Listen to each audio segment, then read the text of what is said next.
Hello বন্ধুরা, কেমন আছো তোমরা? আশা করি তোমরা ভালো আছো। আমিও কিন্তু ভালো আছি। আজকে চলে এসেছি আবারও একটা ভিডিও নিয়ে। আজকে বানাচ্ছি ড্রাই ফ্রুট লাড্ডু। প্রথমে কিন্তু একবার আমি ভিডিও দিয়েছিলাম ড্রাই ফ্রুট লাড্ডুর, তখন কিন্তু এই শুকনো নারকেল ব্যবহার করিনি। আজকে ড্রাই ফ্রুট লাড্ডুতে আমি শুকনো নারকেল ব্যবহার করছি। তো কেমন করে করছি ড্রাই ফ্রুট লাড্ডু তোমাদের দেখিয়ে দিই। দেখো, এই যে শুকনো নারকেল, এটাকে কিন্তু আমি ছোট ছোট করে কেটে নেব। আর কি কি ড্রাই ফ্রুটগুলো দিচ্ছি তো তোমাদের একবার দেখিয়ে দিই। আছে এখানে তিল, আছে খেজুর, কাজু, কাঠবাদাম, পেস্তা আর গুড় আর শুকনো নারকেল। আর আমি কিন্তু দুটো জিনিস দেখাতে পারলাম না, একটা হলো মাখানা আর একটা কিশমিশ। যাই হোক, আমি পরে দেখিয়ে দেব মাখানা আর কিশমিশটাকে, আমি ভুলেই গিয়েছিলাম। তো এবার দেখো, সব কটা ড্রাই ফ্রুটকে কিন্তু আমি ছোট ছোট করে কেটে নেব। এবার গ্যাসের ফ্লেমের ওপর আমি কড়াই বসিয়ে দিয়েছি। কড়াইয়ের মধ্যে দিয়ে দিলাম মাখানাটাকে একটু ভেজে নেব যাতে মচমচে হয়ে যায়। আর মাখানাটা যেহেতু দোকান থেকে নিয়ে আসা হয়েছে, এটা সফটই থাকে। হালকা একটু ভেজে নিলে, যদি পারো ঘি দিয়েও ভাজতে পারো। আমি তো ঘি দিয়েই ভেজেছিলাম, তো এটা তখনই কিন্তু মচমচে হয়ে যায়। তো দেখো, আমার কিন্তু ভাজাটা হয়ে গেছে। একটু আমি ঘি দিয়ে দেবো এর ওপর, তো দিয়ে দিলে ভাজাটা কমপ্লিট হয়ে যাবে। এভাবে নেড়ে চেড়ে ভেজে নিতে হবে। এবার এই যে 1 চামচের মতন ঘি দিয়ে দিলাম।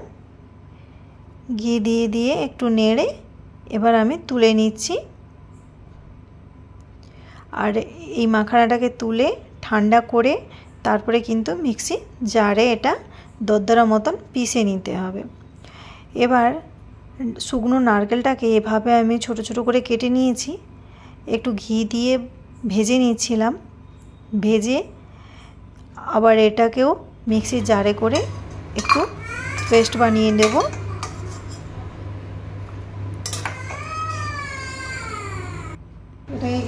এই যে মাখানাটা ঠান্ডা হয়ে গেছে, আর এভাবে আমি বানিয়েছি। এরকম পিষে নিতে হবে দরদরা মতন। আবার কড়াইতে দিয়ে দিলাম ঘিটা একটু গরম হতেই দিয়ে দিয়েছি পেস্তা বাদাম। এবার পেস্তাটাকে একটু ভেজে নিচ্ছি হালকা, বেশি ভাজা যাবে না। যে কোনো ড্রাই ফ্রুট যখনই কিছু রান্নাতে ব্যবহার করবে কিন্তু বেশি ভাজা চলবে না, তখন ড্রাই ফ্রুটের আর স্বাদ থাকে না। আর একটু দিয়ে দিলাম ঘি। এবার দিয়ে দিচ্ছি কাজু। এবার সেম এরকমভাবে একটু ভেজে নিচ্ছি হালকা হালকা করে।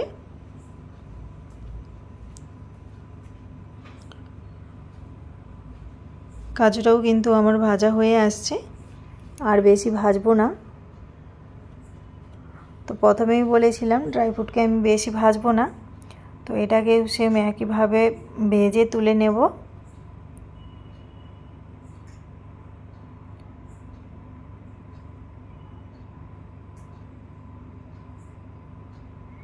ভাজা আমার হয়ে গেছে, তুলে নিচ্ছি।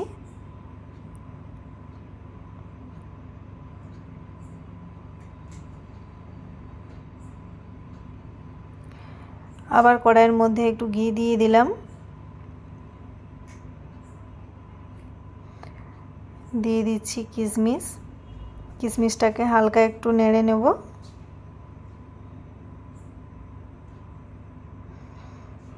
এর মধ্যে আর একটু দিয়ে দিলাম ঘি। কিশমিশটাও হয়ে গেছে, কিশমিশটাও আমি তুলে নিচ্ছি।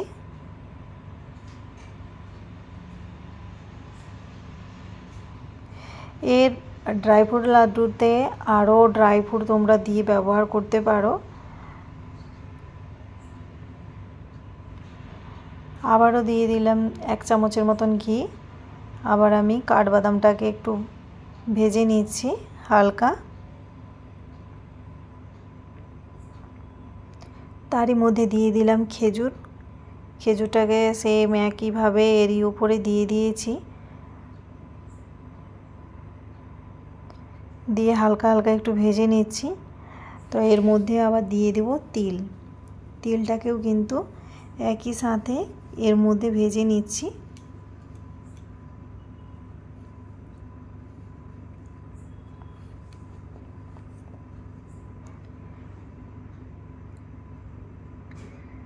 ভাজা হয়ে গেছে, এবার আমি সবগুলো তুলে নিচ্ছি।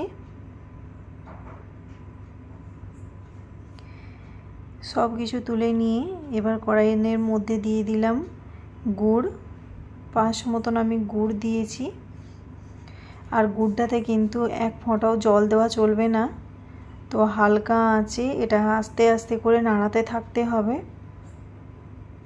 প্রথমে যখন দিয়েছি একেবারে শুকনো শুকনোই ছিল, ধীরে ধীরে এটা গলতে থাকবে।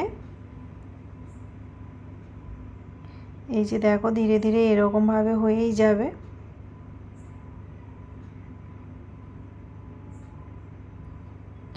একটুক্ষণ নেড়ে নেওয়ার পরে কিন্তু পুরোটাই গলে যাবে। এই যে এমনভাবে হয়ে গেছে, আর একটু এটাকে মানে গলতে সময় দিতে হবে।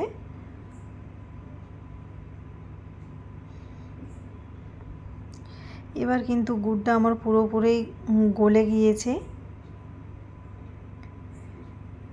এবার কিন্তু আগে থেকে ভেজে রাখা ড্রাই ফ্রুটগুলো এর মধ্যে আমি দিয়ে দিচ্ছি।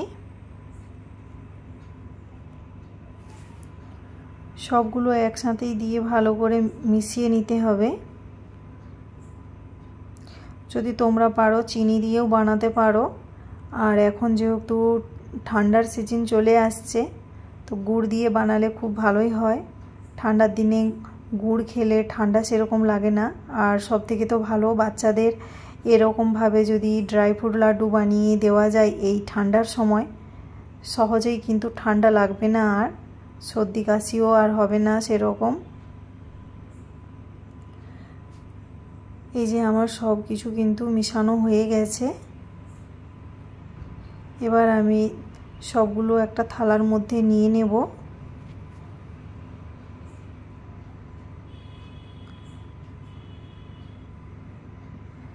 সবগুলো আমি একটা থালার মধ্যে নিয়ে নিয়েছি। এবার এটা একটু ঠান্ডা হয়ে গেলেই কিন্তু আমি এবার লাড্ডু বানিয়ে নেব। এই যে এমনভাবে একটা একটা করে লাড্ডু বানিয়ে নিয়েছিলাম। এই যে এমনভাবে চেপে চেপে গোল গোল করে লাড্ডুগুলোকে বানিয়ে নিতে হবে।